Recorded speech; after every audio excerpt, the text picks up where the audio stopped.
अस्सलाम वालेकुम यार, कैसे हो आप लोग? उम्मीद करता हूँ आप लोग ठीक होकर मज़े कर रहे होगे। तो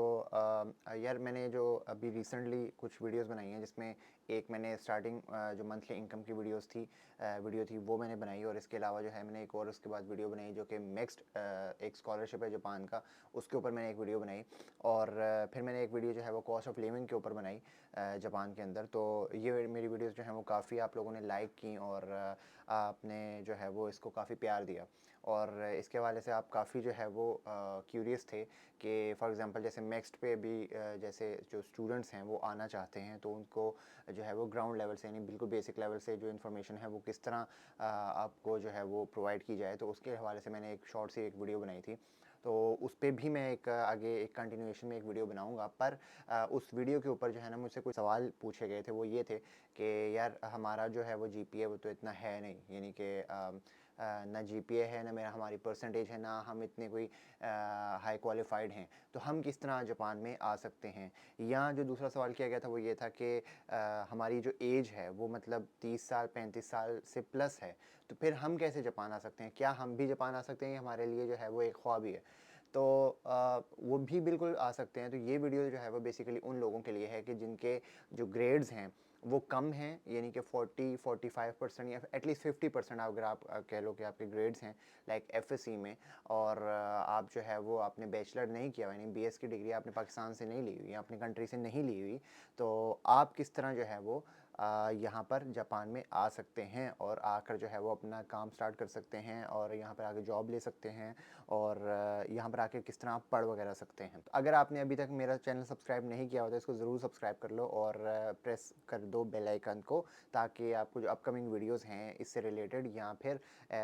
कोर्स के या एजुकेशन से रिलेटेड, या फिर जॉब से रिलेटेड, और साथ में जो लाइफस्टाइल है यहाँ पर जापानीज़ का, और यहाँ पर आके जिस तरह का लाइफस्टाइल हो जाता है उसके रिलेटेड अगर आपको वीडियोस और इन्फॉर्मेशन वगैरह चाहिए, तो आप ज़रूर प्रेस कर लेना बेल आइकन भी, और इस तरह की वीडियोस आपको आगे भी मिलती रहेंगी। तो यार किसी भी कंट्री में जाने के लिए जो उसका सबसे आसान वीज़ा होता है वो स्टूडेंट वीज़ा की कैटेगरी ही है। यानी कि अगर आप किसी कंट्री में जाना चाहते हो और वहाँ पर जाके आप जॉब करना चाह रहे हो, या फिर आप वहाँ पर सेटल डाउन होना चाह रहे हो, तो उस कंट्री का जो सबसे किसी भी कंट्री का जो है वो सबसे आसान वीज़ा जो है वो स्टूडेंट वीज़ा ही होता है। यानी कि आप स्टूडेंट वीज़ा जो है वहाँ पर लेकर आप जा सकते हो, वहाँ पर आप रहोगे, वहाँ की आप जॉब स्टडी करोगे, और देन आप जो है वो वहाँ पर बाद में काम भी कर सकते हो, और फिर आप वहाँ पर सेटल भी हो सकते हो। इसके आपके जो चांसेस हैं वो बढ़ जाते हैं। तो जापान में जो है वो आप स्टूडेंट वीज़ा अगर लेके आते हो तो आप यहाँ पर भी सेटल हो सकते हो। तो जैसे कि मैंने अपना इंट्रो पार्ट में बताया कि यहाँ पर अगर फॉर एग्जांपल आपकी जो ग्रेड्स हैं वो बहुत कम हैं, यानी लो ग्रेड्स हैं, या आपकी जो आप कोई हाई क्वालिफाइड नहीं हो, या इसके अलावा आप ओवर एज हो, लाइक आपके 30+ हो, या 33 हो, 34 आपकी एज है, तो आप उसके साथ जो है वो यहाँ पर किस तरह आ सकते हैं स्टूडेंट वीज़ा लेकर। तो यहाँ पर जो है वो आप लैंग्वेज स्कूल में जो है वो दाखिला लेकर आप आ सकते हैं। यहाँ पे आपका एडमिशन हो जाएगा पाकिस्तान में ही बैठे बैठे, और आप यहाँ पर आ सकते हो। अब उसके लिए जो है वो मैं कुछ बेसिक्स आपको बता देता हूँ कि फॉर एग्जांपल आप एलिजिबल हैं अगर आपने एफएससी की हुई है, क्योंकि मिनिमम एफएससी जो है वो बहुत रिक्वायर है, और एफएससी तकरीबन हर दूसरे बंदे ने पाकिस्तान में कर ही रखी होती है। तो अगर आप एफएससी हैं और आपके जो ग्रेड्स हैं वो लाइक 50% के करीब हैं, तो आप यहाँ पर जो है वो अप्लाई कर सकते हैं, और आप यहाँ पर आ सकते हैं। That means you are eligible. तो यहाँ पर जो है वो आपको कुछ मेन चीज़ें जो है वो देखनी होंगी कि आप पाकिस्तान में ही बैठ के आप डिफरेंट लैंग्वेज स्कूल जो हैं जापान के वो आप सर्च कर सकते हैं। मैं यहाँ पर एक लैंग्वेज स्कूल जो है वो मैंने यहाँ पर निकाल के रखा हुआ है, जिसका नाम है कामियामा गाकुइन, एक लैंग्वेज स्कूल है जापान का। मैं यहाँ पे इसका नाम और लिंक जो है वो डिस्क्रिप्शन में दे दूँगा, आप ज़रूर चेक करना।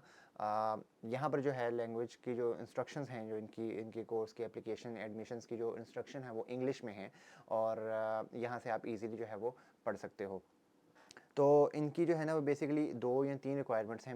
मेन जो आपको जो है वो देखनी होंगी, जिसमें पहली रिक्वायरमेंट जो है वो ये है कि आप एटलीस्ट 18 साल से ऊपर होने चाहिए। यानी कि अगर आप 18 साल से ऊपर हैं तो आप जो है वो इस स्कूल में आने के लिए आप एलिजिबल हैं। एक दूसरी आपकी जो मेन रिक्वायरमेंट है वो है आपकी बैंक स्टेटमेंट, यानी कि आपके पास एक बैंक स्टेटमेंट होनी चाहिए, जो कि आज की तारीख के हिसाब से तकरीबन कोई 27 से 28 लाख रुपए बनती है पाकिस्तानी, कि आपके पास जो है वो आपके बैंक में ये होनी चाहिए। और ये जो 27 से 28 लाख हैं, ये सिर्फ आपने शो करवाना है, यानी कि आपने किसी को देने नहीं है। यानी कि आपके नाम पे अकाउंट है। फॉर एग्जांपल मुजाहिद का मैं अप्लाई करना चाह रहा हूँ, तो मुजाहिद के नाम पर 27 से 28 लाख की एक बैंक स्टेटमेंट मेरे अकाउंट में होनी चाहिए। और ये ऐसा नहीं होगा कि आपने मिसाल के तौर पे अपने चाचा ताया से जो है वो कल उधार मांगे और कल जो है वो आपने डाल ली अपने अकाउंट में, एंड देन आपने जो है ना वो परसों उनको दिखाने हैं। तो ये 2-3 दिन की कोई स्टेटमेंट नहीं होती, यानी कि एटलीस्ट 3 से 4 मंथ का रिकॉर्ड आपके पास मौजूद होना चाहिए। इससे जितना भी ऊपर का रिकॉर्ड होगा वो आपके लिए जो है वो प्लस है, लेकिन एटलीस्ट आपके पास 3 से 4 महीने का रिकॉर्ड आपके पास इस अमाउंट का होना चाहिए। मैं फिर आपको ये कह रहा हूँ कि आपने अमाउंट किसी को देनी नहीं है, बट कि सिर्फ आपने ये जो अमाउंट है ये आपने शो करवानी है। और जब आप उनको ये शो करवा दोगे, दैट मीन्स कि आप उनको एक किस्म की जो है ना वो एक वो दे रहे हो, इत्मीनान दे रहे हो, या आप उनका ट्रस्ट बिल्ड कर रहे हो कि भाई इस बच्चे के पास जो है वो खाने पीने के हवाले से और इस पर अपने आप को फाइनेंशियली सपोर्ट करने के हवाले से इस बंदे के पास इतने पैसे हैं कि यहाँ पे आके जापान में ये आके इसको मतलब किसी से मांगने नहीं पड़ेंगे, यानी कि हमारे सर पर नहीं पड़ जाएगा, इसके पास अपने पैसे इतने हैं। तो 27 से 28 लाख की बैंक स्टेटमेंट हो गई। इसके बाद आपने तकरीबन 1 साल की जो इनकी फ़ीस है, ज़ाहिर बात है क्योंकि आप अब सेल्फ फंडेड हो और प्राइवेटली आप अपने ऊपर जो है यहाँ पर जापान में आओगे, तो यहाँ पर जो है वो आप तकरीबन 1 साल की उनको फ़ीस जो है वो आपको देना होगी, जो कि 14 से 15 लाख रुपए आज के हिसाब से, जो एक्सचेंज रेट है उसके हिसाब से तकरीबन 14 से 15 लाख रुपए के दरमियान में आपकी 1 साल की फ़ीस बनती है, जो कि मैंने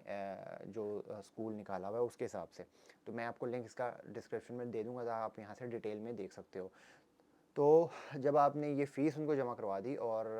उसके बाद आपको जो है वो इसका COE यानी कि सर्टिफिकेट ऑफ एलिजिबिलिटी प्लस आपको वीज़ा की जो है ना एक NOC जो है वो आपको आपके घर में यानी कि पोस्ट कर देते हैं जापान से, यानी कि आपके घर पाकिस्तान में आ जाएगा, और देन आप जो है वो एम्बेसी जाके अपना वीज़ा वगैरह प्रोसेस करवा सकते हैं। तो उसके बाद आपको जो है ना वीज़ा वगैरह मिल जाएगा। ये सब काम आप खुद कर सकते हैं, यानी कि आपको किसी एजेंट के पास जाने की ज़रूरत नहीं है। अगर आप ये काम सर किसी एजेंट से करवाएंगे तो ज़ाहिर बात है उसको जो है वो आपको फ़ीस देना होगी, और वो फ़ीस जो है वो उसकी नॉर्मली वो अपनी जो है वो रखता है, यानी कि फॉर एग्जांपल आपका 14 से 15 लाख रुपए जो आप स्कूल को दे रहे हो, तो यही फ़ीस वो बढ़ा के, यानी इसमें डेफिनेटली वो अपना एजेंट खुद भी मार्जिन रखते हैं, तो वो आपकी फ़ीस बढ़ा के तकरीबन जो है वो 20 लाख 25 लाख रुपए वो आपसे ले सकता है, यानी कि 10 लाख 15 लाख का प्रॉफिट सिर्फ एक बंदे से वो ले सकता है। तो इसलिए बजाय इसके कि आप किसी एजेंट के पास जाएँ, ये काम सारा आप खुद भी कर सकते हैं, और ये कोई इतना मुश्किल काम नहीं है क्योंकि आपकी डायरेक्ट जो है वो कम्युनिकेशन हो रही है स्कूल के साथ। तो अब ये स्कूल के साथ जो है ना कम्युनिकेशन किस तरह हो, इसके मैं आपको वेबसाइट जो है वो आप चेक करेंगे, और मैं अगली वीडियो जो है वो इस तरह की बना लेंगे कि मैं आपको वेबसाइट जो है ना इसकी चेक करवा दूंगा। अभी मैंने सामने खोल के रखी हुई है, जिसमें वो उनके मुख्तलिफ कोर्सेज़ हैं, और आप जो है ना एक मतलब बिल्कुल ही बिगिनर कोर्स है, फिर एक इंटरमीडिएट है, फिर एक थोड़ा सा प्रोफेशनल लेवल का कोर्स होता है। तो जो बिगनर होता है वो बिल्कुल ही स्टार्ट का होता है, यानी कि बजाय इसके कि आप यहाँ पे बिगनर लेवल के कोर्स में हैं, आपको मैं ये रिकमेंड करूँगा, और आपको आना भी ऐसे ही चाहिए कि आप एक इंटरमीडिएट का कोर्स जो है वो सिलेक्ट करें, ताकि आपका कम से कम टाइम लगे, क्योंकि अगर आप बिगनर पे आ जाएंगे तो फिर आपको इंटरमीडिएट वाला कोर्स भी करना पड़ेगा। तो अगर आप आते ही इंटरमीडिएट कोर्स में हैं, उसके बाद आप अगर बढ़ाना भी चाहें अपनी लैंग्वेज स्कूल को, तो आप उसके बाद प्रोफेशनल यानी कि आप जो है ना वो हाई लेवल का कोर्स भी उठा सकते हैं। तो अब ये आपको कोर्स कैसे मिलेगा जो इंटरमीडिएट है, इसके लिए आपको अपने स्कूल से जो है ना वो रब्ता करना पड़ता है, और आप ऐसा करेंगे कि थोड़ा सा यानी कि आप जापानीज़ लैंग्वेज का नॉलेज जो है वो पाकिस्तान के इंस्टीट्यूट से लेके आएंगे। तकरीबन 5 से 6 महीने का अगर आप का नॉलेज हो, यानी कि आपने कोई कोर्स किया हो पाकिस्तान से, तो आपको जो है ना इंटरमीडिएट का लेवल का जो कोर्स है जापान के इस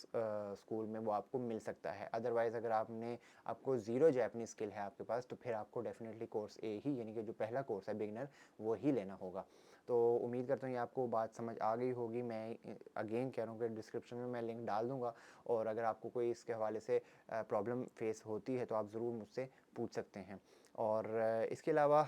ये वाला जो हम लैंग्वेज स्कूल का जो है वो तरीक़ाकार जिसके लिए हम बात कर रहे हैं अभी, तो ये किन लोगों के लिए बेस्ट है। मैं ऑलरेडी बता चुका हूँ कि जिन लोगों को मतलब जो ओवर क्वालिफाइड हाई क्वालिफाइड नहीं है, लाइक उन्होंने BS की डिग्री नहीं है उनके पास, वो FSC इंटरमीडिएट लेवल के हैं, तो वो लोग इसमें अप्लाई कर सकते हैं। इसके अलावा जो हैं वो आप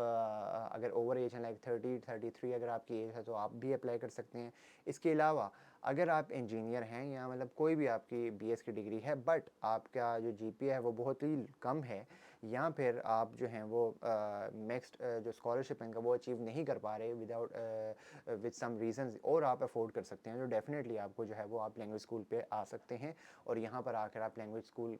में जाकर कोर्स करके आप यहाँ पे जॉब ईजिली हासिल कर सकते हैं। तो उम्मीद करता हूँ कि आपको ये वीडियो अच्छी लगी होगी। अगर वीडियो अच्छी लगी है तो इसको लाइक, कमेंट और शेयर ज़रूर कीजिएगा। अपना फीडबैक कमेंट्स में ज़रूर दीजिएगा और चैनल अगर अभी तक आपने सब्सक्राइब नहीं किया तो इसको ज़रूर सब्सक्राइब कर लें, क्योंकि इस तरह की मज़ीद वीडियोज़ जो हैं वो आगे आने वाली हैं। तो मैं मिलता हूँ आपसे इसके अगले यानी कि एक डिटेल्ड पार्ट के साथ। तब तक के लिए बाय बाय।